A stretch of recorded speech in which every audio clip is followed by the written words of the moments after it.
You know that moment where your heart's racing, your thoughts are spiraling, and everything in you just wants to bail? Maybe it's a social event, a phone call, or even just sending that email you've been dreading. Your brain's like, let's not. And suddenly, cleaning the fridge feels more appealing than human interaction. If that sounds familiar, according to today's guest, that urge to escape is actually your invitation, not to run away, but to lean in. Welcome to ADHDifference Strategies. I'm Julie Legg, your host, author of The Missing Piece and an ADHD advocate. Over the years, I've had the privilege of speaking with incredible guests, unpacking real-life strategies, mindsets, and tools for navigating ADHD. This Bitesized series brings those insights together, short, practical, and ready to use.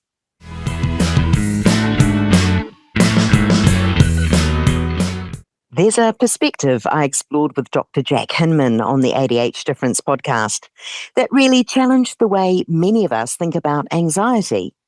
Because instead of treating anxiety as something to escape, he suggests something very different: lean in. Before we get into it, I'm going to let Dr. Hinman explain part of this in his own words. You cannot grow unless you feel discomfort. And which means like reaching out to somebody or introducing yourself, making connections is going to feel uncomfortable. You have to get outside your comfort zone to build connection. You have to get outside your comfort zone to grow. And we really have to stop pathologizing typical anxiety. Anxiety is bad. No, anxiety is good. Like, it is okay. That's where you're going to grow. Anxiety isn't the enemy. It's not something to suppress, fix, or hide. It's something to learn from. He says, when you feel anxiety, we should lean into relationships. Sitting in your anxiety teaches what you like and don't like. ADHD brains feel big. We're wired for emotional intensity, reactivity, and a slightly wobbly relationship with uncertainty.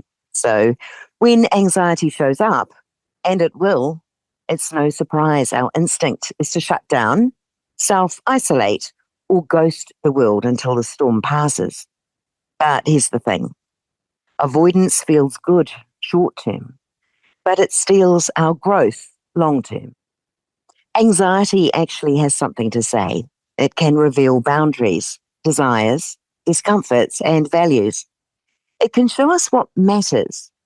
And when you lean into connection, even just a little, you're building emotional tolerance. You're telling your brain, hey, this is uncomfortable, but I can handle it. I'm safe and I'm still here. And that is huge for ADHDers who often doubt their capacity to cope. Emotional regulation in ADHD. Well, studies show that ADHD is tied to challenges recognizing and regulating intense emotions. So it makes sense that anxiety hits harder and sticks around longer. But the research also tells us that connection supports regulation. Real in-person connection calms the nervous system, whether it's a friend, a partner, or someone who just gets you. Social support literally reduces stress. ADHDers who have strong interpersonal relationships show lower levels of anxiety and depression. Co-regulation is a thing. You know, when you're spiraling and someone else's calm energy sort of pulls you out of it? It's not magic, it's co-regulation. Your brain responds to their cues, the steady voice, the warm eye contact, the safe presence. It helps shift your body out of fight or flight and back into calm.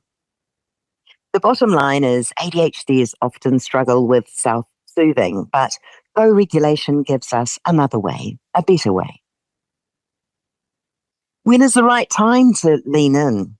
Well, pretty much any time anxiety tries to run the show, but let's name a few. When your brain starts spiraling before a social interaction, When you feel the pull to isolate or ghost your group chat. When you're full of shame but don't know how to express it. When you're emotionally fried and just want to disappear. These are the moments to pause, not to panic or to push yourself, but to lean in imperfectly and bravely. You don't need a therapist in your back pocket. You just need a few micro moves. Prioritize face to face time. It doesn't have to be deep. A coffee, a dog walk, a 5-minute chat. Real presence beats perfect timing. Make eye contact, even briefly. I know eye contact can feel like an emotional MRI, but even a glance can activate trust circuits in the brain. Let it be awkward. You don't need the perfect script. You don't have to sparkle. Just show up, breathe, and be human. Watch and listen. Pay attention to tone, energy, and facial expressions. That's how we learn social cues, not from a textbook, but from people. Seek co-regulation.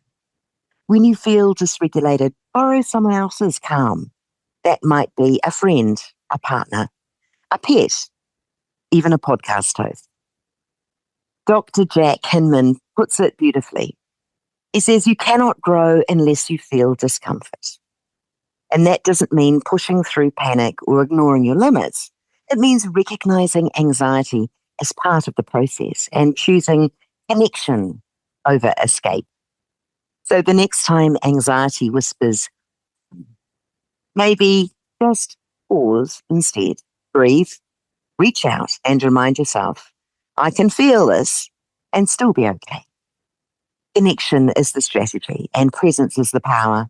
You don't have to face it alone. A big thanks again to Dr. Jack Hinman for sharing his perspective and for being part of the broader ADHDifference conversation. If you'd like to hear more from that episode, head over to our main series. You'll be looking for season 2, episode 34, to hear more of his ADHD insights. Links are in the show notes. Thanks for tuning in. For more practical tools for beautifully different brains, hit the subscribe button.